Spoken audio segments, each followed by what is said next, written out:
Hello everyone, my name is Sleep Paralysis, and I am here to make you fall asleep fast with the satisfying, scary, and sleepy content. But before we dive in, what country are you watching from, and what time are you watching? Also subscribe so we see you in the next video.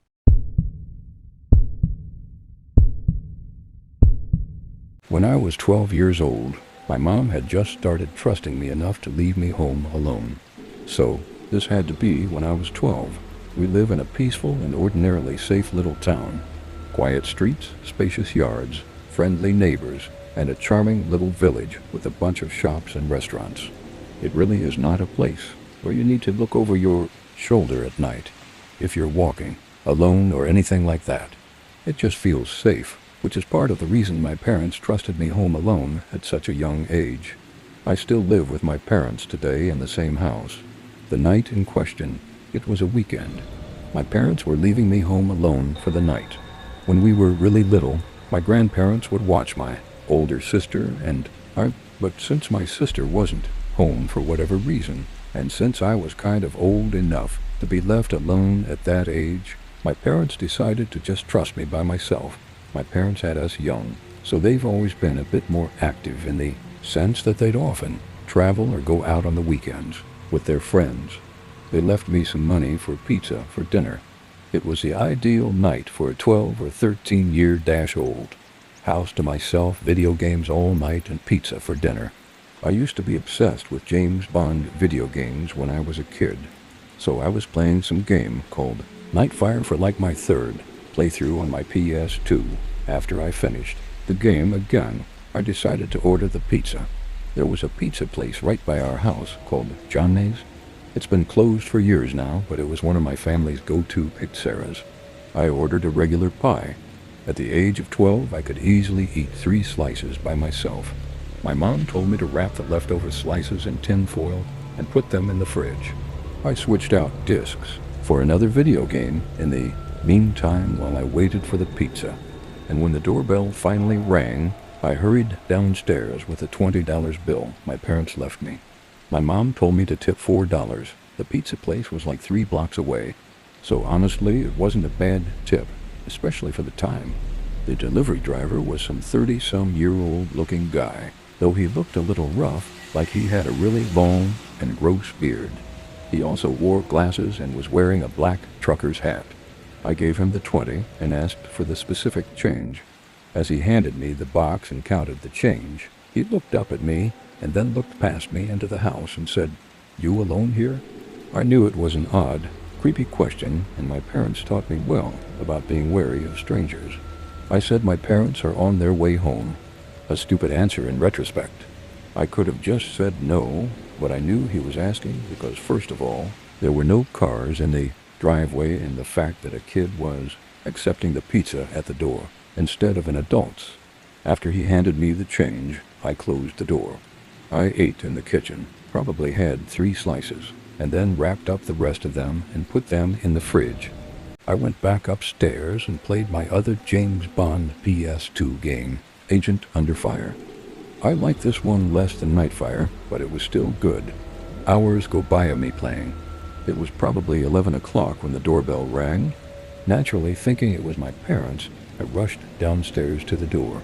I said through the door, "Mom, Dad," but an unfamiliar voice on the other side said, "Hey, I need help." They said they need to use a phone. I said, "Who is this?" And he repeated that he just needs to use a phone. I didn't want to peek through the window because, quite honestly, I was scared. I decided to go upstairs and ignore it. I knew from common sense alone that opening that door would be a horrible idea.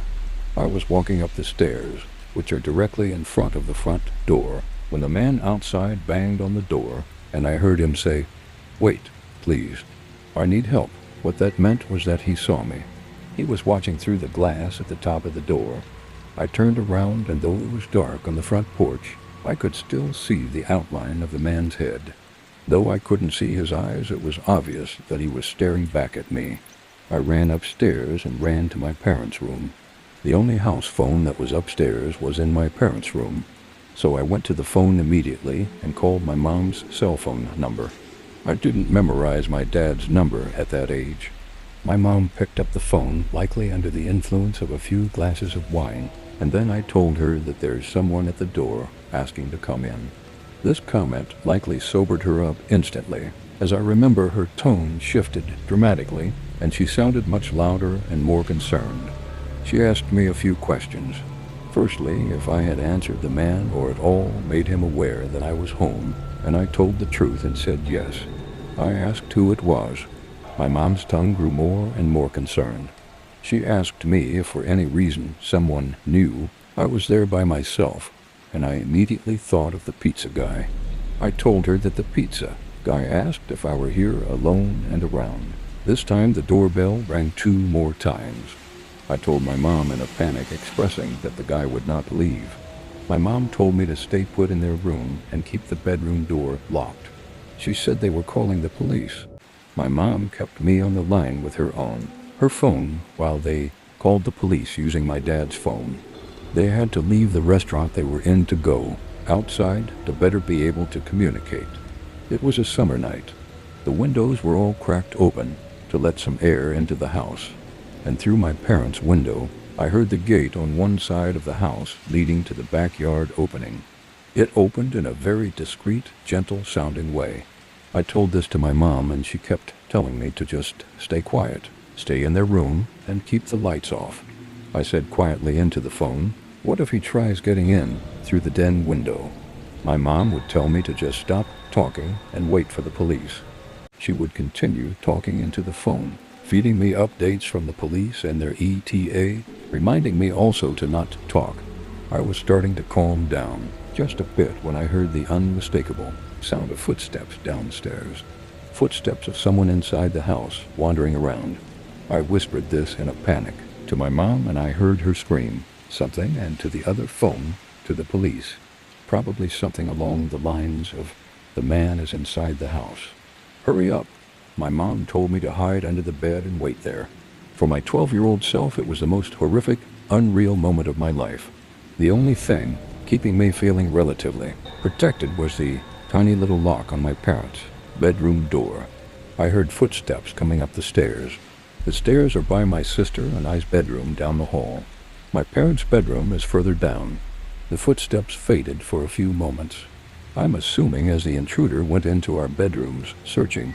My mom told me the police would force their way in and to not move until they were inside.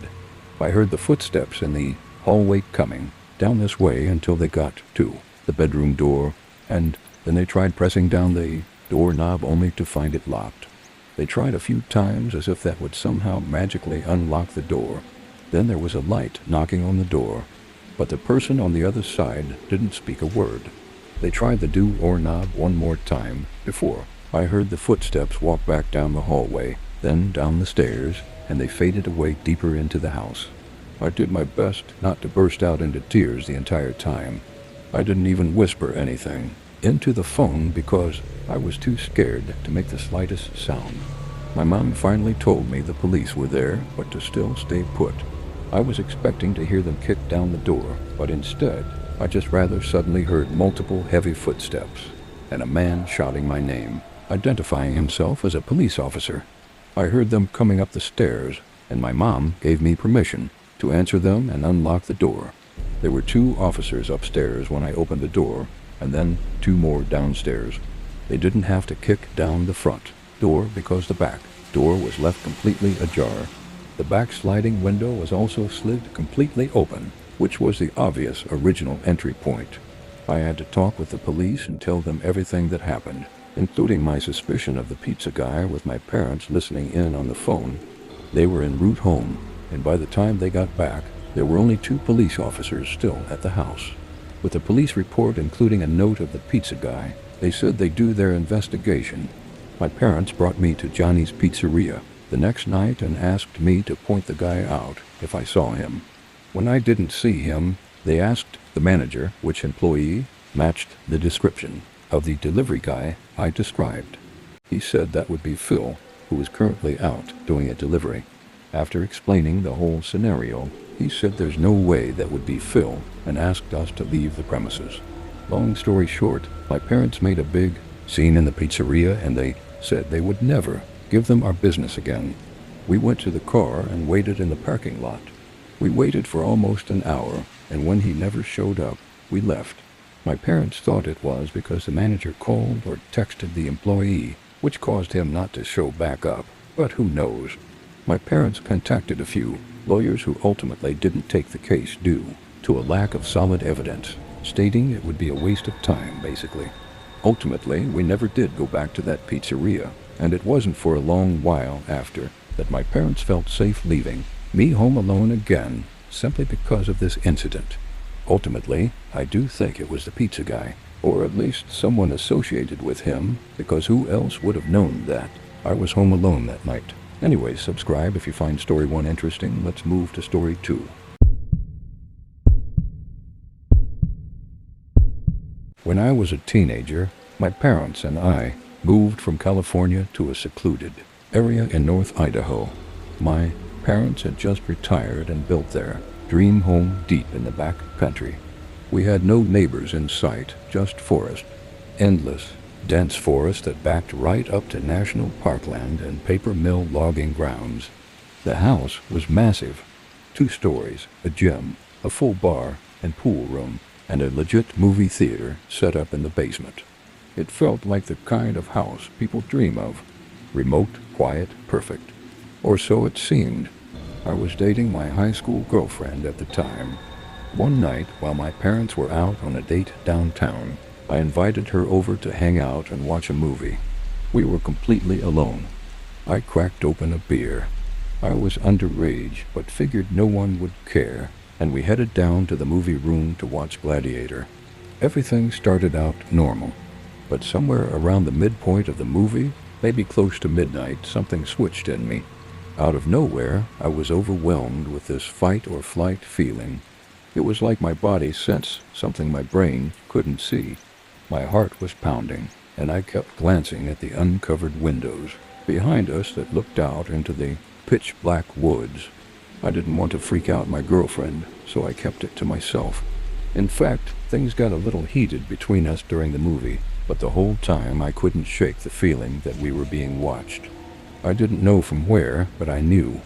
After the movie ended, I walked her upstairs and out to her car. The house was dead quiet again. She drove off, and I turned to go back inside when I remembered I'd left the bar, pool, room, and movie room lights on. So I went back downstairs. I turned off the lights in the movie room first, then paused. My eyes drifted to the large window that looked into the backyard, and that's when I saw him. Man, he looked homeless. Wild hair, filthy clothes. But what froze me in place was his expression. He had the biggest, creepiest smile I've ever seen, with wide, staring eyes that looked absolutely deranged. And in his hand was a knife. He was gently tapping it on the glass over and over. At first, I thought I was hallucinating. I slowly backed away and went to the bar room to shut off the rest of the lights. That room has a sliding glass door that also faces the woods. I flipped the switch and watched in horror as the man calmly walked from the window to the door, still smiling, still staring. At this point, we were less than a foot apart, just the glass between us. He didn't try to get in. He didn't move at all. He just watched me. I went upstairs without a word. Right then, my parents were walking through the door. I told them, I think I need to go to the psych ward or something.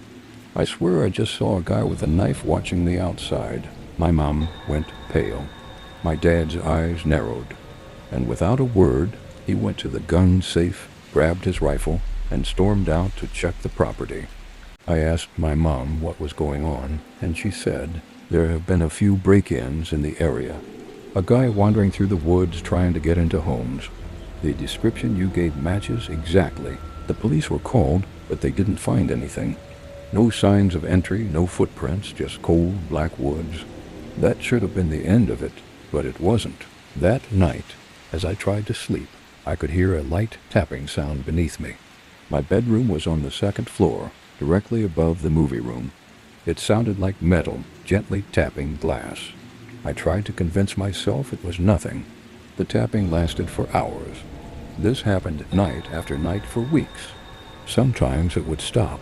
Sometimes I'd wake up at 3 a.m. and hear it faintly again. I even thought I heard footsteps on the roof one night. I checked the windows, but I never saw anyone. Still, I couldn't shake the feeling that I was being stalked, watched. Then winter came. My parents had to go out of town for a few days, but they were still nervous about what had happened. Before they left, they gave me a shotgun just in case.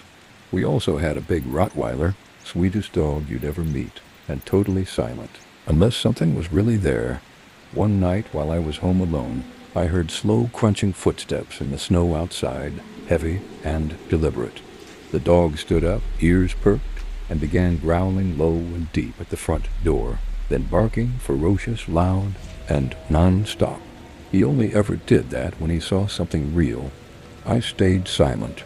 I didn't want whoever was out there to know I was home. I didn't move. Then came the knock, slow, hollow, and taunting. I didn't answer. I slept with a shotgun next to me that night. Door locked, blinds drawn, dog at my feet. The next morning I went outside and saw something that made my stomach drop. Footprints. Fresh human footprints circled the entire house. They stopped at every single window, like someone was trying to look in, searching for me. I followed the prints around the property, and they eventually led into the forest. I followed them maybe half a mile before they started to zigzag, veer off, loop back like whoever made them was trying to throw me off their trail. I turned back. Something told me it was a bad idea to keep going. That night, the tapping came back louder this time. I knew it was him. I unlocked my door, grabbed my shotgun, and stepped onto the second-story deck. I flipped on the fog lights that illuminated the backyard. There he was. Same man, same smile, and same dead eyes. He was holding the knife again, staring directly at me like he could see through me. I raised the shotgun and shouted, "If you don't leave, I'll put one right through you."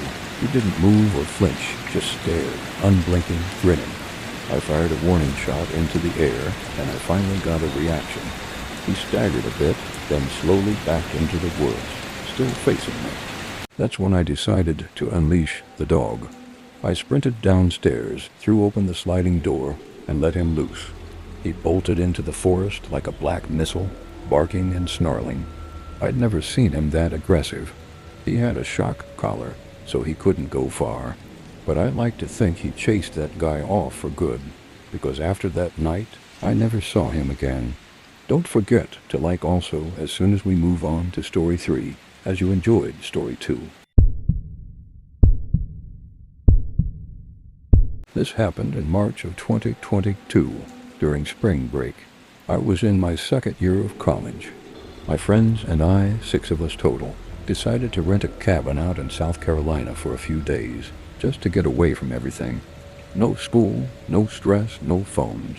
It was supposed to be one of those quiet trips where you drink too much, play music too loud, and maybe make some memories you'll laugh about later.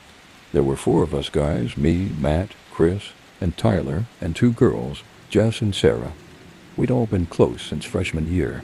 The cabin we'd picked was stupid cheap for its size. 2 stories, a wraparound porch, 2 bathrooms, and listed as being on private land near a lake. It was way out there. No towns for miles, surrounded by forest. The guy who owned it had a thick accent and seemed kind of off when we talked to him on the phone. All he said was, just don't go wandering too deep into the woods. Some old stuff back there. Wells, busted fences, snakes. You don't want to get turned around. We laughed about it. Thought he was just trying to add some spooky southern charm to the trip. But when we got there, it wasn't funny. The drive took forever. GPS gave out an hour before we arrived. The last part of the road was just dirt and gravel, barely wide enough for 1 car. Trees got thicker the closer we got. When we finally saw the cabin, we all kind of went quiet. It didn't look like the pictures. It was older and dirtier. The windows were dusty, and a few of the shutters were hanging off by the hinges. There was this faint smell outside, like old garbage and wet wood.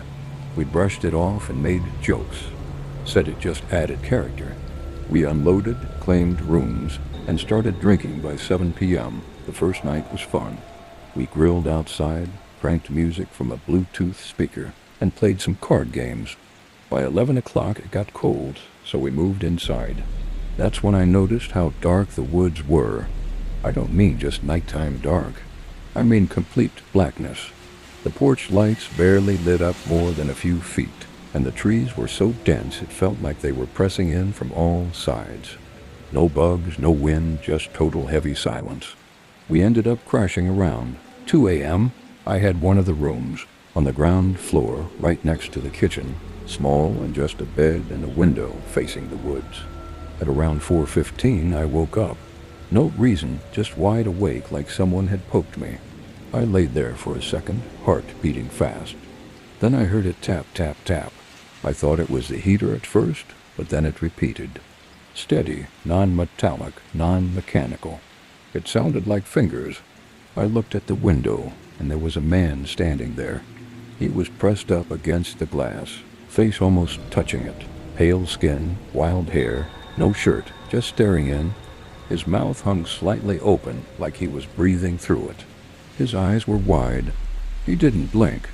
He didn't move. He just stood there and tapped soft and slow like he was trying to tease me. I felt like my body locked up. Then the tapping got a little faster. I whispered for Matt, who was sleeping on the couch outside my room. I said his name again louder. He woke up groggy and asked what I wanted, and just pointed. He looked over, saw the man, and immediately jumped up, knocking over the coffee table. That must have scared the guy off, because by the time Matt turned the porch light on and ran outside, he was gone.